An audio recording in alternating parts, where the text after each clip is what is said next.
Ya, halo, bertemu lagi dengan saya Zalvan Rizky Firdaus dari SMK Negeri 1 Cibinong, kelas 10 RPL 1 absen 41. Di sini kita akan berkenalan dengan yang namanya metode prosedural dan kita akan menggunakan bahasa pemrograman Java. Tapi sebelum itu, apa itu metode prosedural? Metode prosedural adalah metode yang hanya menjalankan suatu perintah tanpa mengembalikan nilai dengan return. Jadi metode ini tuh dia hanya menjalankan suatu perintah gitu tanpa mengembalikan yang seperti yang dilakukan oleh metode function. Nah, kenapa kita harus menggunakan metode prosedural? Metode ini dapat dijadikan sebagai template. Jadi sebenarnya kan kita bisa aja melakukan print langsung di barisan code itu. Tapi itu kalau code-nya kecil masih oke, masih efisien. Tapi kalau code-nya sudah panjang itu akan ribet karena sintaks untuk print itu cukup panjang ya di Java. Jadi dengan adanya metode prosedural ini menurut saya kita bisa menjadikan ini sebagai template agar kita tidak perlu menulis print tersebut sebanyak-banyaknya. Nah, di sini ada contoh kode.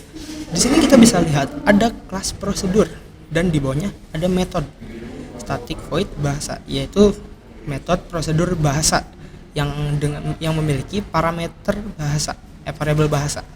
Ini parameter sebenarnya bisa kosong atau bisa ada isinya juga. Kalau ada isinya, nanti kita bisa mengisi di bagian output sini. Dan perintah yang dijalankan yaitu print bahasa yang sedang dipelajari dan ditambah dengan variabel bahasa yang dimasukkan. Nah, di bawah sini ada output. Kita bisa melihat bahwa kita hanya cukup memanggil nama metode tersebut dan mengisi apa yang akan diisi ke dalam parameter. Jadi bisa dilihat dibanding kita menulis sistem outprint ini, kita lebih mudah menggunakan metode dan outputnya pun sesuai dengan yang dimasukkan di sini. Seperti yang bisa dilihat di sini, bahasa yang sedang dipelajari yaitu Indonesia dan Jerman. Nah, sekarang ayo kita mencoba. Di sini ada suatu case. Buatlah sebuah metode yang mencetak nama seorang murid dan kelasnya. Lalu tampilkan hasilnya. Oke, langsung saja.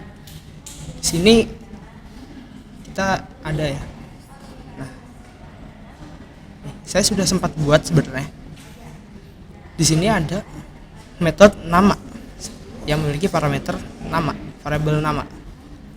Nah, lalu ada print di sini, nama murid. Dan ditambah dengan variabel nama yang akan diinput nanti, yang dimasukkan ke dalam saat output ini.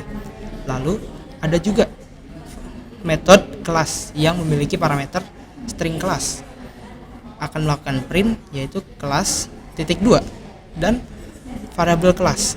Nah, di output sini kita bisa melihat nih, dibanding kita menulis print yang cukup panjang ini ya, kita hanya cukup memanggil nama metode ini dan dia itu reusable ya, seperti yang bisa dilihat di sini. Saya bisa menggunakan nama Andi, Robi, Budi, dan Desi, dan kelasnya itu 10 RPL 1. Dan coba kita jalankan file ini.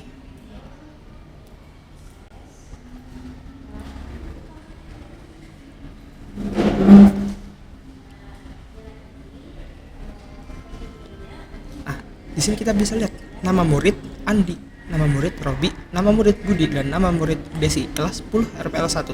Kita sudah berhasil melakukan print nama murid ini dan kelasnya hanya dengan memanggil metode. Nah, mungkin cukup segitu saja ya materi dari saya kali ini. Semoga bermanfaat. Wassalamualaikum warahmatullahi wabarakatuh.